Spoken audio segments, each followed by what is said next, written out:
हृदय में चार वृत्तियां उदय होती हैं। एक निश्चय करने की, जिसे बुद्धि कहते हैं। एक संकल्प विकल्प करने की, जिसे मन कहते हैं। और एक चिंतन करने की, जिसे चित्त कहते हैं। और एक कर्ता और भोक्ता भाव की, मैं ये करूंगा, मैं ऐसा भोगूंगा, उसे अहंकार कहते हैं। उसे अंतःकरण चतुष्टय कहते हैं। मन, बुद्धि, चित्त, अहंकार। ये एक का नहीं है निर्णय, ये पूरे चारों में मिलकर के होता है। मन संकल्प करता है ये क्रिया की जाए, तो बुद्धि निर्णय करती है ये गलत है। अब मन जोर पड़ गया तो बुद्धि को अधीन करके क्रिया करवा लिया। क्रियाओं के साथ ज्ञानेंद्रियां और कर्मेंद्रियां भी लगी हुई है। पूरा जाल बिछा हुआ है। ये किसी एक के द्वारा नहीं होता कि मन करवा लिया। मन अकेले नहीं कर सकता, बिना बुद्धि के दस्तखत के मन नहीं कर सकता, और बिना चिंतन के मन बात को फाइनल में नहीं ला सकता। ऐसे से ऐसा किया जाए, ऐसे से ऐसा किया जाए। चित्त ने चिंतन किया, मन ने संकल्प किया, बुद्धि ने निश्चय किया, अहंकार ने कर्ता भाव से स्वीकार किया, तब क्रिया होती है। अब बुद्धि अकेले निर्णय नहीं कर सकती, बुद्धि में विवेक होना चाहिए, और विवेक सत्संग से प्राप्त होता है। बिन सत्संग विवेक न होई, और राम कृपा बिनु सुलभ न सोई।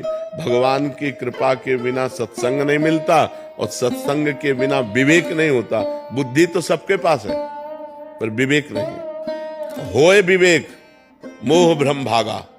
जे ही विवेक होगा, नहीं बिल्कुल ब्रेक ऐसी लगेगी कि 1 इंच भी हमारी शरीर रूपी गाड़ी गलत मार्ग में नहीं जाएगी। तो हमें विवेक उत्पन्न करना है बुद्धि में। बुद्धि तो सबके है, बहुत तीव्र बुद्धि है। छोटे छोटे बच्चों में बड़ी तीव्र बुद्धि है, पर विवेक नहीं है। विवेक ना होने के कारण, सत असत का ज्ञान ना होने के कारण, वो असत क्रियाओं में ही बुद्धि बढ़ती चली जा रही है। तो नाम जप करो, सत्संग सुनो, शास्त्र स्वाध्याय करो, और जो गंदे आचरण जानते हैं कि ये गंदा आचरण है, उसका त्याग करो।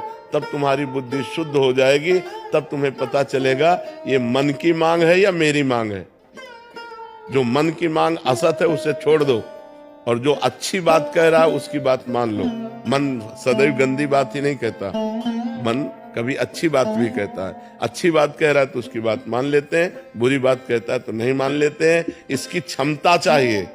मन ऐसा नहीं कि तुम कह दिया हम नहीं मानते तो छोड़ देगा, नहीं। प्रमथन स्वभाव का तुम्हारे अंदर ऐसा मथेगा कि तुमको वही करना पड़ेगा जो वो चाहेगा, एकदम अशांति पैदा कर देगा। उस समय चाहिए राधा राधा राधा। अगर उस समय नाम जप कर रहे हैं, भगवान को पुकार रहे हैं, तो फिर मन शांत हो जाएगा। और अगर भगवान को नहीं पुकार रहे तो आपका मन असत मार्ग में ले जाकर गिरा ही देगा आपको।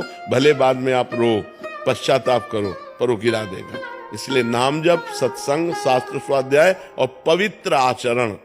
आचरणहीन पुरुष विद्वान भी हो तो हमारे यहां माना नहीं गया, मान्यता नहीं। रावण बहुत विद्वान था, देखो ना आज भी तांडव स्तोत्र उसका गाया जाता है। अद्वितीय है। जटाटवी गलत ज्वल प्रवाह पावित स्थले, ये अद्वितीय है उसका रचना। अद्वितीय विद्वान था, लेकिन आचरणहीन था, भ्रष्ट आचरण वाला था। इसलिए हमारे यहाँ चरित्र की पूजा की गई। राम चरित्र, चरित्र की पूजा की गई। चरित्र ठीक रखो। आज चरित्रहीन हो रहा है समाज हमारा। बच्चे बच्चियां, बॉयफ्रेंड गर्लफ्रेंड, ये सब चरित्रहीनता हमारे राष्ट्र के लिए बहुत हानिकारक है। हमारा धर्ममय देश है, भारत पवित्र देशों में की गणना में आता है। और ये से अपवित्र आचरण विदेशों में भले होते हो, हमारे देश की ये मर्यादा नहीं है। जैसा अब आचरण हो रहे हैं, सुधार किया जाए, नहीं तो बहुत ही अशांति फैल जाएगी, बहुत ही अशांति। जितना गलत करोगे तुम्हारा मन ही तुम्हें दुख देगा और डिप्रेशन में पहुंचा देगा। कोई दंड दे न दे, तुम्हारा मन ही फाइट करने के लिए कहने लगेगा, तुम्हारा मन ही तुमको दंड देगा। इसलिए बहुत होश में नाम जप करो, सत्संग सुनो, पवित्र आचरण रखो। गलत आचरण जब होने की बात हो तो भगवान को पुकारो, रक्षा करेंगे।